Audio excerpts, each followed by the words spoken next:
வீடியோக்குள்ளே போகிறதுக்கு முன்னாடி நம்ம ராமச்சந்திரன் துர்கா என் யூடியூப் சேனல் சப்ஸ்கிரைப் பண்ணிக்கோங்க, பெல் பட்டனையும் கிளிக் பண்ணிக்கோங்க. மேலும் இந்த பதிவு பிடிச்சிருந்தால் லைக் பண்ணுங்கள், ஷேர் பண்ணுங்கள், கமெண்ட் பண்ணுங்கள். நன்றி.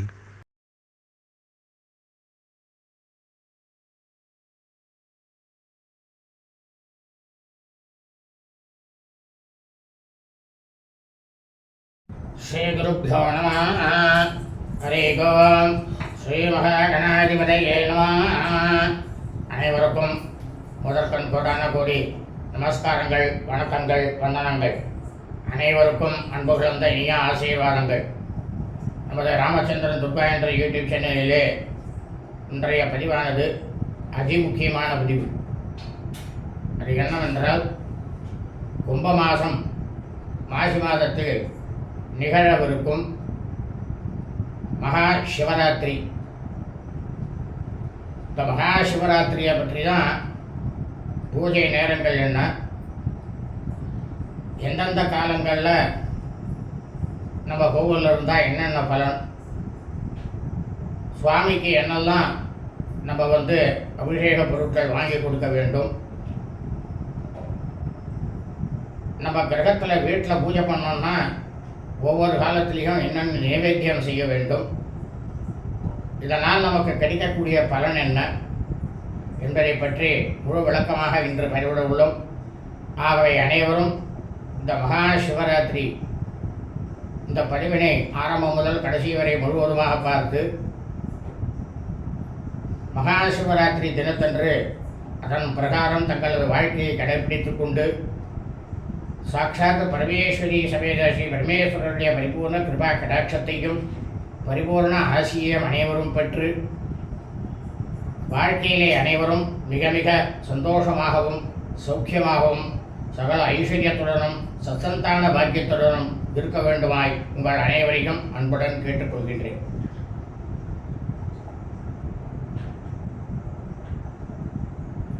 தமிழ் வருஷம் சோபகிருத வருஷம் மாசி மாதம் 25ஆம் நாள், ஆங்கில தேதி 8/3/2024 வெள்ளிக்கிழமை சுக்கிரவாரம் கூடிய சுபதினத்தில் அன்றைய தினம் மகா சிவராத்திரி.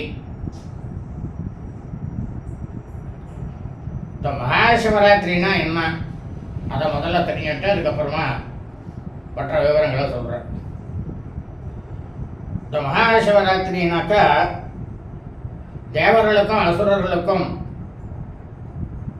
அமிர்தத்தை தேவர்களுடைய அமிர்தத்தை யார் சாப்பிடுவது அப்படின்னுட்டு ஒரு போட்டியான நடந்தது. அதில் தேவர்கள்லாம் என்ன பண்ணா, அசுரர்கள்லாம் என்ன பண்ணா, அசுரர்கள் சிவபெருமான் கிட்ட போய் கேட்டால், தேவர்கள்லாம் சிவபெருமான், பிரம்மா, விஷ்ணு இவா எல்லார்கிட்டையும் போய் மன்றாடி கேட்டுண்டா. அப்படி கேட்டுன்றதுனால அப்போ என்ன பண்ணார், ஸ்ரீமன் நாராயணர் தனக்கு அவர் எப்பயுமே படுத்துட்டு இருக்கிறது வாசுகி அப்படிங்கிற இந்த பாம்பில் தான் படுத்துட்டு இருப்பார். அந்த சர்ப்பமானது என்னன்னாக்க அவருக்கு கட்டுப்பட்டது. அவர் என்ன சொல்றாரோ அந்த வேலையை அது செய்யும். அந்த மாதிரி இருக்கிற சமயத்தில் வாசுகி அப்படிங்கிற அந்த பாம்பை அதை கடையிறதுக்காக இருந்தா. அப்போ அந்த வாசுகி பாம்பை தலைப்பக்கம் தேவர்களும் அந்த வாசுகியினுடைய பாம்பினுடைய வால் பக்கத்தில் அசுரர்களும் என்ன பண்ணா, போட்டு அதை மத்து போட்டு கடைஞ்சிருந்தா. மத்தாக இருக்கிறவர் யார் அப்படின்னா சாட்சாத் ஸ்ரீமன் நாராயணன் தான். அவர் மத்து ரூபமாக இருந்தார். அப்படி அந்த கடலை கடையும் பொழுது என்ன ஆச்சு அப்படின்னா, அந்த வாசுகிங்கிற பாம்பு தன்னுடைய வலி தாங்க முடியாமல் வாயால் விஷத்தை கக்க ஆரம்பிச்சது. இந்த விஷமானது இந்த ஜலத்தில் கலந்துட்டோம்னாக்க லோகத்தில் இருக்கக்கூடிய சகல ஜீவராசிகளும், மனித பிறவிகள்லேருந்து சகல ஜீவராசிகளும் அழிந்து விடுவேன் அப்படின்னுட்டு ரிஷிகள் முனிவர்கள்லாம் பரமேஸ்வரனை நோக்கி தவம் இருந்தா. அப்போ என்ன பண்ணா, பரமேஸ்வரன் நேரம் வந்து அந்த ஜலத்தை எடுத்து தான் வந்து 2 கையால் எடுத்து அப்படியே பருகினார், சாப்பிட்டார். அவர் சாப்பிட்ட உடனே சுவாமி வந்து பரமேஸ்வரன் வந்து விஷத்தை சாப்பிட்டாரே, இந்த பூலோகமே இருண்டு போயிடுமே, அச்சிச்சோ என்ன பண்ணுறது, ஒன்றுமே இருக்காதே, புழு பூச்சி பூண்டு கூட இருக்காதே அப்படின்னு எல்லாரும் தேவர்கள், பிராமணர்கள், வேதம் படித்த அந்தணர்கள் எல்லாருமே ரொம்பவும் கவலைப்பட்டார். அப்போ அம்பாள் என்ன பண்ணா, சாட்சாத் பரமேஸ்வரியாகப்பட்ட பார்வதி தேவி தன்னுடைய பர்த்தானாக்க கணவர், அவர் வந்து மரணித்துட்டார்னாக்க இந்த உலகமே இருண்டு போயிடும், சிருஷ்டியே இருக்காது, ஜனங்களுக்கு எந்த விதமான வரங்களையும் கொடுக்கறதுக்கு யாருமே இருக்க மாட்டாளே அப்படின்னு என்ன பண்ணாலும் தன்னோட மடியில் அவரை படுக்க வச்சுட்டு கழுத்தை இறுக்கி பிடிச்சிருந்தாளாம் சாட்சாத் பரமேஸ்வரி. அந்த கழுத்தை இறுக்கி பிடிச்சி என்ன பண்ணானாக்கா, அந்த தொண்டைக்கு கீழே அந்த விஷமானது போகாத அளவுக்கு அவள் பார்த்துட்டாளாம். அப்படி அம்பாள் வந்து விஷம் போகாத அளவுக்கு அவருடைய கழுத்தை நெருக்கி பிடிச்சதுனால தான் பரமேஸ்வரனுக்கு நீலகண்டன்னு வேறு. அந்த இடம் வந்து அப்படியே அவருக்கு நீளமாக போயிடுச்சு, முகத்துலேருந்து தொண்டை வரைக்கும் அவருக்கு வந்து நீளமாகிடுத்தான். ஆகா விஷம் ஏறிட்டு இருக்கேன், என்னடா பண்ணுறது அப்படின்னு சொல்லிட்டு எல்லாரும் என்ன பண்ணாலும் தேவர்கள், முனிவர்கள், ரிஷிகள், வேதம் படித்த அந்தணர்கள், மக்கள், சகல ஜீவராசிகள் என்ன படித்தா பரமேஸ்வரனை வந்து தியானம் பண்ண ஆரம்பிச்சாலாம். எல்லாரும் பரமேஸ்வரனை ஸ்தோத்திரம் பண்ணாலாம். அப்படி ஸ்தோத்திரம் பண்ணும் பொழுது பரமேஸ்வரன் வந்து மத்தியமாக இருக்கக்கூடிய இந்தோத்பவ காலத்தில் அவர் என்ன பண்ணுறாருனாக்க, பரமேஸ்வரா நாங்கள் எல்லாம் நீங்கள் எல்லாமே எப்படி இருப்போம், எங்களுக்கு உடனே நீ காட்சி தரணும் அப்படின்னுட்டு எல்லாரும் கொண்டாடி பேசியிருந்தாளாம். காரணம் என்னன்னாக்கா, பரமேஸ்வரனுக்கு ருத்ரம் அப்படிங்கிற அந்த எதிர்வேதத்தில் இருக்கக்கூடிய ருத்ரம்னு ஒன்று இருக்கு. அந்த ருத்ரத்தை சொன்னோம்னாக்கா பரமேஸ்வரனுக்கு எப்படி இருக்கும் அப்படின்னா, நம்ம வீட்டில் வந்து ஒரு ஃப்ரிட்ஜ் இருக்கும், அந்த ஃப்ரிட்ஜில் வந்து ஃப்ரீசர்னு ஒன்று இருக்கும். அதில் வந்து நம்ம கொண்டு போயிட்டு எதையாவது ஒரு பொருளை வச்சோம்னா 1 மணி நேரத்தில் அது வந்து கட்டி ஆகிடும். பாலாக இருந்தாலும் சரி, எதுவாக இருந்தாலும் சரி, அப்படியே ஐஸ் கட்டி மாதிரி ஆகிடும். அந்த மாதிரி இருக்கிற ருத்ரத்தை சொன்னோம்னாக்கா பரமேஸ்வரன் ரொம்பவும் சந்தோஷப்படுவாராம். அவருக்கு ஆனந்தமான சந்தோஷம் இருக்குமா, ஆனந்தமாக நடனம் ஆடுவாராம். அதே சமக்கம்னு ஒரு மந்திரமானது இருக்கு. அந்த சமக்கம்ங்கிற மந்திரத்தில் வந்து ஒரு மனுஷனுக்கு ஒரு நாளைக்கு தேவையானது எவ்வளவோ அவ்வளவையும் கேட்கும் பொழுதே முதல்ல ருத்ரத்தில் சந்தோஷப்பட்ட பரமேஸ்வரன் அவரை எல்லாருக்கும் இதாங்க எடுத்துங்கோ எடுத்துங்கோ எடுத்துங்கோ எடுத்துங்கோ அப்படின்னு சொல்லிட்டு அள்ளி அள்ளி வாரி வாரி கொடுத்துட்றாராம். அவ்வளவு வசதியான ஒரு மந்திரம், அதாவது எதிர்வேதத்தில் இருக்கு. அதிலே ருத்ரத்தில் மத்தியமத்தில் 8வது அணுவாகத்தில் மத்தியமத்தில் நம சோமாய ச ருத்ராய ச நம ஸ்தாம்ராய ச அருணாய ச நம சங்காய ச பசுபதயே ச நம உக்ராய ச பீமாய ச நம அக்ரே வதாய ச தூரே வதாய ச நமோ ஹந்திரே ச கணீயசே ச நமோ விருக்ஷேभ्यो ஹரிகேசேभ्यो நமஸ்தாராய நம சம்பவே ச வயோபவே ச நம சங்கராய ச வயஸ்கராய ச நம சிவாய ச சிவதராய ச அப்படின்னுட்டு பரமேஸ்வரனுடைய பீஜாட்சர மந்திரமானது இந்த ஸ்ரீருத்ரத்தில் மத்தியமத்தில் 8வது அணுவாகத்தில் மத்தியமத்தில் அமர்ந்திருக்கிறது. ஓம் நம சிவாயா. அந்த நமசிவாயாங்கிற அந்த பீஜாட்சர மந்திரத்தை சொன்னாலே போருமா, பரமேஸ்வரன் அவ்வளவு சந்தோஷப்படுறாராம். அவர் அந்த சந்தோஷப்பட்டு எல்லாருக்கும் வரத்தை கொடுக்கிறார். சகல ஜீவராசிகளுக்கும், அசுரர்களாகட்டும், தேவர்களாகட்டும், மனுஷர்களாகட்டும், கெட்டவனாகட்டும், நல்லவனாகட்டும், புழு பூச்சியாகட்டும், பூண்டாக இருக்கட்டும், மரம் செடி கொடிகளாக இருக்கட்டும், எல்லாருக்கும் ஆசீர்வாதம் பண்ணுறாராம். அவ கேட்கறதெல்லாம் கொடுக்குறாராம் பரமேஸ்வரன். அப்ப அந்த லிங்கோத்பவ காலத்துல எல்லாருக்கும் எப்படி தரிசனம் கொடுத்தார் அப்படின்னா, பரமேஸ்வரனுக்கு நாம ஒரு ஆம்பளையா இருந்தா இப்படிதான் இருப்பான் அப்படின்னு சொல்லிட்டு உருவத்தை உருவாக்கினது நம்ம. அது எந்த தெய்வத்துக்குமே அதுதான். எந்த தெய்வத்துக்குமே உருவம் கிடையாது. பெண் தெய்வமா இருந்தா நம்ம பெண்கள் எப்படி இருக்கோமோ அந்த மாதிரி உருவம் பண்றோம். ஆண் தெய்வமா இருந்தா ஆண்கள் எப்படி இருப்பானோ அந்த மாதிரி உருவம் பண்றோம். உருவம் இல்லாத சுவாமியை போய் நம்ம போய் வணங்குங்க அப்படின்னு சொன்னாக்கா யாரும் வணங்க மாட்டோம். யாரும் போய் கோவிலுக்கே போக மாட்டோம். அது ஒரு உருவம் இருந்தாதான் நம்ம அங்க போவோம். அதனால அந்த லிங்கோத்பவ காலத்தில் பரமேஸ்வரன் என்ன பண்ணாரா, தன்னுடைய லிங்க வடிவில் எல்லாருக்கும் காட்சி கொடுத்தாராம். அவ்வளவு பிரமாதமான இந்த மகா சிவராத்திரி கும்ப மாசங்கிறது, மாசி மாசங்கிறது எல்லா விசேஷங்களுக்கும் ரொம்பவும் முக்கியமானது. கிரக பிரவேசம் பண்ணலாம், குழந்தைகளுக்கு காது குத்தல் பண்றது, புதுசா போய் படிக்கிறதுக்கு சேர்றது, உத்தியோகத்துக்கு புதுசா அப்ளை பண்றது, அதே மாதிரி உத்தியோகம் வெளிநாட்டில் கிடைக்கிறதுனா அதுக்கு முயற்சி எடுத்து உடனே கிளம்புறதுக்கு ஏற்பாடு பண்றது, விவாகம் பண்றது, உபநயனம். உபநயனம் பண்ற உபநயனம்னாக்கா பூணல் போறதும் பேரு. உபநயனம் பண்றது, கிரகப்பிரவேசம் பண்றது.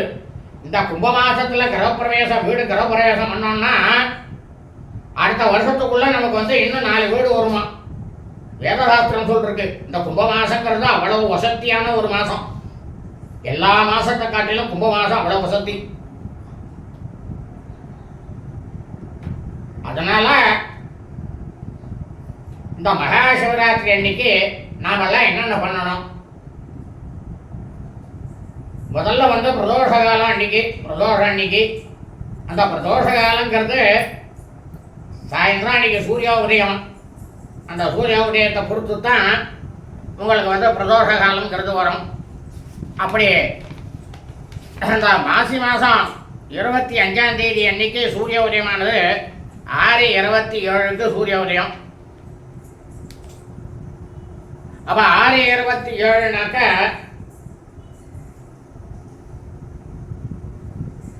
சாயந்தரம் 4லேருந்து 6ன்னு சொல்கிறோம். அப்போ என்ன ஆகுது? 4:57 6:27 வரைக்கும் பிரதோஷ காலம். அதில் பிரதோஷம் நடைபெறும். ஒவ்வொரு காலத்துக்கும் 3 மணி நேரம். இதை எல்லாரும் ஞாபகம் வச்சுக்கோ. மொத்தம் 4 காலம். என்னென்ன காலம் அப்படின்னா, சாயந்தரம் 6:27 ராத்திரி 9:27 வரைக்கும் இருக்கக்கூடிய காலமானது சாயரட்ச. இந்த சாயரட்ச காலத்துல சுவாமிக்கு அபிஷேகம் நடக்கும். அந்த காலத்துல நம்ம எல்லாரும் நம்ம அருகாமையில் உள்ள இருக்கக்கூடிய சிவபெருமான் கோவில்ல கண்டிப்பா இருக்கணும். 2ஆம் காலமாக இருக்கக்கூடியது இரவு 9:27 முதல் பின்னிரவு 12:27 வரை இருக்கக்கூடிய காலகட்டமானது ராக்காலம்னு பேர். அதாவது என்ன சொல்வான்னா அர்த்த ஜாமம்னு சொல்வார். ஆனால் மகா சிவராத்திரி அன்னைக்கு மட்டும்தான் அர்த்த ஜாமம்ங்கிறது கிடையாது. அர்த்த ஜாமம்னு சொல்லப்படாது. அர்த்த ஜாமம்னு சொன்னோம்னாக்கா சுவாமி தூக்க போயிட்டாருன்னு அர்த்தம். மகா சிவராத்திரி அன்னைக்கு சுவாமி தூங்கவே இல்லை.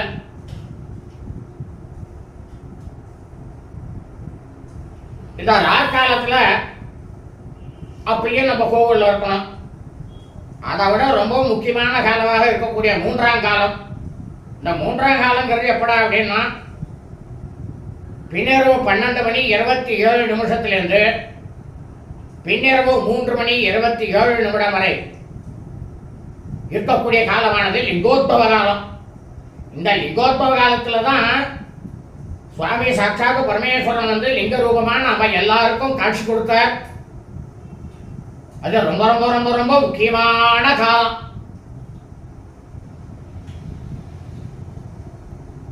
அதற்கடுத்தாறு போல 4வது காலம் வெள்ளிக்கிழமை என்று பின்னிரவு 3:27 முதல் மறுநாள் சனிக்கிழமை காலை 6:27 வரை இருக்கக்கூடிய காலகட்டமானது உஷக்காலம். உஷக்காலம்னு சொல்றது அத. உஷக்காலம்னாக்கா பிரம்ம முகூர்த்த காலம்னு பேரு. இந்த காலத்துல நம்ம சுவாமியை அந்த இடத்துல இருந்துட்டு தரிசனம் பண்ணோம் அப்படின்னா என்ன பண்றாரா, லிங்கோத்பவ காலத்துல லிங்க ரூபமா சுவாமி எல்லாருக்கும் தரிசனம் கொடுத்துட்டு இந்த உஷக்காலத்துல யார் யாரெல்லாம் என்னென்னலாம் பிரார்த்தனை பண்ணிட்டாலோ எல்லாத்தையும் வாரி வாரி வழங்குறாராம் சாட்சாத்து பரமேஸ்வரன்.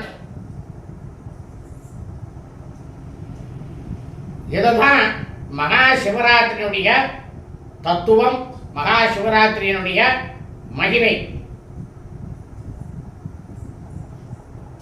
சரி, ஒவ்வொரு காலத்துக்கும் நாம என்ன பண்ணணும், என்ன அபிஷேக பொருட்கள் வாங்கி கொடுக்கணும்? எல்லா விதமான அபிஷேக பொருட்களை வாங்கி கொடுக்கலாம். முக்கியமா கரும்புச்சாறு வாங்கி கொடுக்கணும். ஏன் கரும்புச்சாறு வாங்கி கொடுக்கணும் அப்படின்னா, பரமேஸ்வரன் ஆலகண்ட விஷத்தை சாப்பிட்டுட்டு இருதத்தினால விஷத்தை முறிக்கக்கூடியது கரும்புச்சாறு. அதனால கரும்புச்சாறானது நைவேத்தியம் பண்ணணும். அவருக்கு அபிஷேகம் பண்ணி நைவேத்தியத்துக்கும் கொடுக்கலாம். அதே சமயம் வில்வத்தால ஒவ்வொரு காலத்துக்கும் வில்வ இதழ் ஒரு இதழ் கொடுத்தா கூட போறோம் வில்வம். அப்ப சுவாமி ஒரு வில்வம் போட்டதுக்கே அவ்வளவு சந்தோஷப்படுவாராம். அதனால வில்வம் வாங்கி கொடுங்க. ஒவ்வொரு காலத்துக்கும் என்ன நைவேத்தியங்கள்? முதலாவதாக இருக்கக்கூடிய சாயரட்ச காலத்துல பரமேஸ்வரனுக்கு ரொம்பவும் பிடித்ததானது என்னன்னு கேட்டா சம்பாண்ணம். அவர் பேரு சாப பரமேஸ்வரர்னு பேரு. சம்பாண்ணம்னா என்ன? மிளகு சாதம், வெறும் மிளகு, ஜீரகம்லாம் வரக்கூடாது, வெறும் மிளகு அன்னம் பண்ணிட்டு அதை மிளகு சாதம் பண்ணி வர பக்தாளுக்கெல்லாம் விநியோகம் பண்ணலாம். இரண்டாம் காலமாக இருக்கக்கூடிய ராக்காலத்துக்கு என்னடா நைவேத்தியம்னா, அந்த ராக்காலத்துக்கு நைவேத்தியமானது கேசரி, இனிப்பு பண்ணி கொடுக்கணும் எல்லாருக்கும். மூன்றாம் காலமாக இருக்கக்கூடிய லிங்கோத்பவ காலத்துல வெள்ளிக்கிழங்கு, அது சக்கர வெள்ளிக்கிழங்காகவும் இருக்கலாம், வரவள்ளிக்கிழங்காகவும் இருக்கலாம். ஆனா வரவள்ளிக்கிழங்கு பண்ணி கொடுத்தா அவ்வளவு விசேஷம். ஏன்னு கேட்டா சக்கரவள்ளி கிழங்கெல்லாம் நம்ம சாப்பிட்றதுக்கு சௌகரியமா இருக்கும். ஆனா மரவள்ளி கிழங்குங்கிறது பார்த்தீங்கன்னா விஷத்தை முறிக்கக்கூடியது. அந்த விஷத்தை முறிச்ச உடனேயே மறுபடியும் அந்த விஷமானது உள்ள போகாம இருக்கிறதுக்காக சாப்பிட்றது தான், சுவாமி சாப்பிட்றது தான் மரவள்ளி கிழங்கு. அந்த வெள்ளிக்கிழங்க நைவேத்தியம் பண்ணி வர பக்தாளுகள்லாம் கொடுத்தோம்னாக்க அந்த சுவாமியானப்பட்ட பரமேஸ்வரன் லிங்க வடிவமாக நமக்கெல்லாம் காட்சி கொடுத்த அந்த அருட்பெரும் ஜோதி, அவரா ஜோதி ஸ்வரூபமா இருக்கார் பரமேஸ்வரன். அப்படி அவர் இருக்கும் பொழுது அதனுடைய பரிபூர்ண கிருபா கடாட்சமானது நம்ம எல்லாருக்கும் கிடைக்கும். நான்காவது காலமாக இருக்கக்கூடிய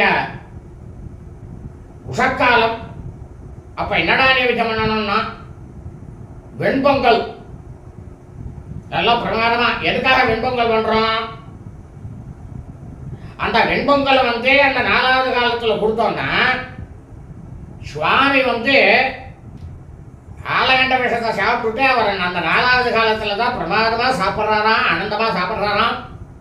பரமேஸ்வரி சாட்சாத் பரமேஸ்வரா இருக்கக்கூடிய பார்வதி தேவி சுவாமிக்கு ஊட்டி விடுறாளாம்.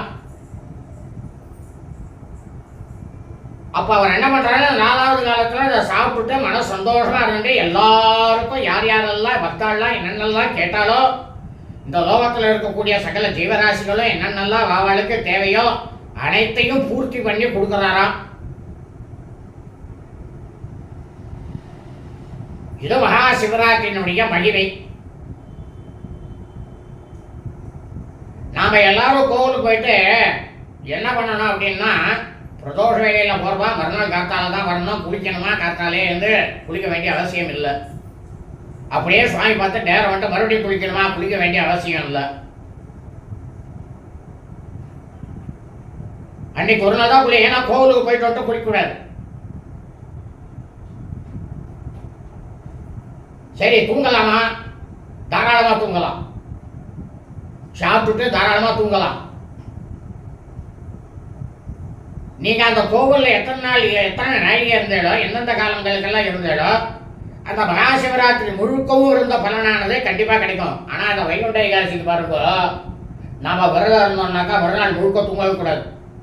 பகல்ல ராத்திரி தான் தூங்கணும். ஆனா சிவராத்திரிக்கு அப்படி கிடையாது. மறுநாள் வந்து நம்ம பாட்டுக்கு ஆகாரத்தை பண்ணிட்டு நம்ம பாட்டுக்கு படுத்து தூங்கலாம். முழு பலனும் கிடைக்கும். இது அத்தனையுமே வந்து வேத சாஸ்திரத்துல சொல்லியிருக்கு, தர்ம சாஸ்திரத்துல சொல்லியிருக்கு. இப்படித்தான் செய்யணும் அப்படின்ட்டு சொல்லியிருக்கு. நம்ம கோவில்ல போயிட்டு உக்காண்டு இவா எப்படி இருக்கா இவா எப்படி இருக்கான்ட்டு ஊர்கதையெல்லாம் எதையும் பேசாம சாட்சாத் பரமேஸ்வரனையே தியானம் பண்ணிட்டு ஓம் நம சிவாய, ஓம் நம சிவாய, ஓம் நம சிவாய அப்படின்னுட்டு அந்த சுவாமியினுடைய பஞ்சாட்சர மந்திரத்தை சொல்லிகிட்டே இருந்தேன்னா அது போகிறோம். வைதிகாலாம் வேதம் படித்தவாள்லாம் என்ன பண்ணணும்னா, எவ்வளவுக்கு எவ்வளவு ருத்ரம் சொல்கிறீங்களோ அவ்வளவுக்கு அவ்வளவு லோகமானது க்ஷேமமாக இருக்கும். ஏன்னா வரக்கூடிய குரோதி வருஷமானது மிக மிக மிக மிக ரொம்பவும் மோசமான வருஷம். அந்த வருஷத்தில் நம்மளெல்லாம் காப்பாற்றக்கூடியது இறைவன் ஒருத்தன் தான், சாட்சாத் பரமேஸ்வரன் தான். அதனால் வரக்கூடிய இந்த குரோதி வருஷத்தில் தாக்கம் வரத்தான் செய்யும். அதை வந்து ரொம்பவும் ஜாஸ்தியாக இல்லாமல் கொஞ்சமாக இருந்துட்டு எல்லாரையும் பாதுகாத்துக்குங்கோ அப்படின்னுட்டு சுவாமி கிட்ட நாம் எல்லாரும் பிரார்த்தனை பண்ணணும். அப்படி பிரார்த்தனை பண்ணிட்டோம்னா இந்த குரோதி வருஷத்தில் வரக்கூடிய அனைத்து தடைகளையும் பரமேஸ்வரன் வந்து கண்டிப்பாக நீக்குவார். இந்த காலங்களில் இருந்தோம்னா நமக்கு கிடைக்கக்கூடிய பலன் என்ன? பரமேஸ்வரனை பண்ணாக்கா எல்லாரும் ஏழையாக தான் இருப்பா. மகாவிஷ்ணுவை வந்து நம்ம வந்து பூஜை பண்ணிகிட்டே இருந்தோம்னா நம்ம பணக்காரனாக இருக்கலாம் அப்படிங்கிறதெல்லாம் ஒரு மனிதனுடைய தோற்றம். இறைவன் பார்த்தோம்னா எல்லாருமே ஒன்று தான், எல்லாரும் ஒரே மாதிரி பலனை தான் கொடுப்பான். ஆனால் பரமேஸ்வரன் என்னன்னாக்கா ஞானத்தை கொடுப்பாரு, மோட்சத்தை கொடுப்பார் எக்ஸ்ட்ரா. அவரை திருப்திப்படுத்தினாலே போகும்.